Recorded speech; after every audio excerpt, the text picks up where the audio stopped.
Why did Steven Spielberg, when he made his classic film about man meeting alien, Close Encounters of the Third Kind, why did he choose music as the main means of communication between man and Martian? Okay, let's keep going with that. Let's really explore if you can make an alien like classical music. Today, let's look at music, and harmony in particular, from 2 points of view: man and Martian. Now, I have to confess immediately, although this sounds rather science fiction, this is more science fact, which means this video may at times look a bit more 1970s Open University than Star Wars. Now, Anne wanted the integral from 0 to pi over 2. So to start with, let's look at that. But do bear with me, for this space-age perspective allows us a deeper understanding of what harmony and key really are. But first, we need to talk about vibrating particles. And that's because vibrating particles are the basics of harmony. Indeed, the basics of music. Indeed, the basics of sound itself. Do you know that everything in this universe vibrates? When anything vibrates, it makes a noise. Kick a sack of potatoes, and you get lots of short, low vibrations mushed together. Musically, a dull thud. Hence, no concerto for sack of potatoes and orchestra. But take a plucked string or a blown column of air, then you can get particles to vibrate at a single wavelength, and you get what we humans might term a note.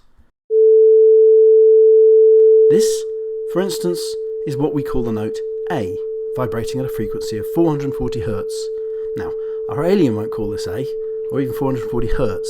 These are human labels, but however he terms it, he's going to hear this same note pitched at this level the same as us. This note has a quality defined by its pitch, its frequency, and this quality is scientifically objective. Okay, so let's do more with this note. Let's double its frequency, 880 Hz. Now we find a new note that sounds the same as our original note, only higher. We humans call this an octave, and it's the first harmony we find in music. Our alien, however he calls this interval, is going to hear it exactly the same as we do. It's the same note, but higher. Okay, let's create a note exactly halfway between our octave. And it vibrates at 660 Hz. And it sits well with our original note. They're clearly related. Once again, our alien would also recognise this interval, and that's an amazing thing. Okay, let's create another note, this time exactly between our starting note and our E, which means 550 Hz. At this interval, we find what we humans term the perfect third, specifically in note terms, a C sharp. So now let's play these three notes together, and something rather wonderful happens. This is a major chord, the chord in this case of A major. It sounds solid, stable, and that's because its harmonics are locked together by mathematical relationships. Now, this is something really remarkable. A major chord makes as much audial sense to us as humans as to our alien friend. The music, you might say, exists beyond the merely human sphere. It's part of nature. And you can see this by looking closely at a string as it vibrates. And when I say closely, I mean with the help of high-speed photography. The string isn't just vibrating once at a single frequency. There are also other, smaller oscillations and vibrations happening at exactly the same time. Resonances we call overtones, which is the reason a guitar, or a piano, or a violin string sounds richer than the pure tone created by a computer. Other notes, overtones, like the octave or the dominant, are contained within the vibrations, the actual vibrations of our single string. That gives the note a thicker and a richer sound than just a pure tone. Which is why I think we don't have a concerto for orchestra at computer tone. And so, we're constructing a musical language that you might say exists in nature itself. It's no surprise that the first human being who discovered these harmonies, Pythagoras, sometime around 500 BC, thought he discovered sounds that revealed the mysterious secrets of the universe itself in action. Pythagoras believed that the sun and the planets formed a set of interlocking spheres, and as these spheres turned, they played a music that only the gods could hear, the music of the spheres. Or maybe not quite, but he was discovering the inner workings of nature. Now we can use these proportions to add 2 new notes to our harmonies, and with these 2 notes we can create a 5-note scale, known as the pentatonic scale. Now, the amazing thing about this scale is you will find it in most human civilizations that have developed music. In other words, it seems to be a universal scale. It exists in nature, and therefore mankind discovers it independently many times.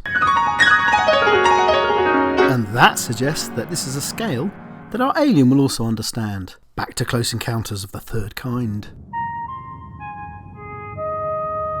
Steven Spielberg and his composer John Williams have deliberately chosen notes from the pentatonic scale for this cosmic message that aliens could understand. So anyway, that's fine for our pentatonic system, but as the word pento, 5, reveals, we're only getting 5 notes for our music, which isn't a great deal. So different cultures around the world elaborate on this system and divide their octave in different ways. Western music divides the octave into 12 notes, each named a semitone. Indian music uses 7 notes, which can be further divided into 12, and then 22 separate notes. Arabic music can play with an octave that can have up to 24 different notes. Now, we're getting into music that's a much more human endeavour. Music our alien may need help and work to translate or understand.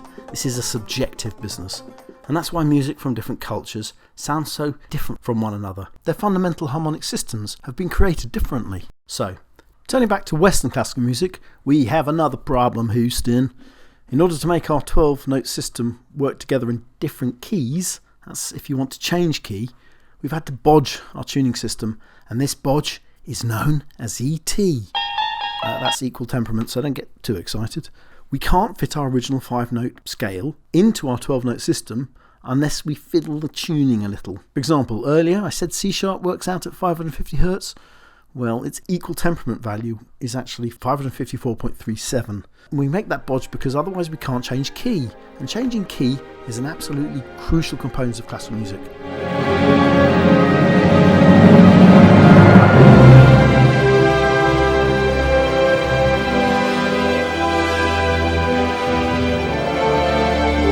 Our ears can't tell or have become attuned to this bodge, but an alien with just a teensy bit fancier sense of hearing might listen to the beautiful sound of Sibelius' 5th Symphony and just hear discordant screeching.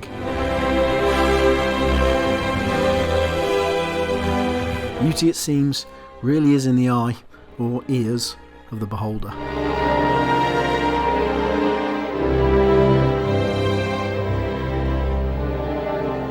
So, stay tuned, even with our bodged human ears, for the next video on the series on harmony, when we'll delve deeper into the secrets of equal temperament. And if you enjoyed the video, please like and subscribe. Thanks.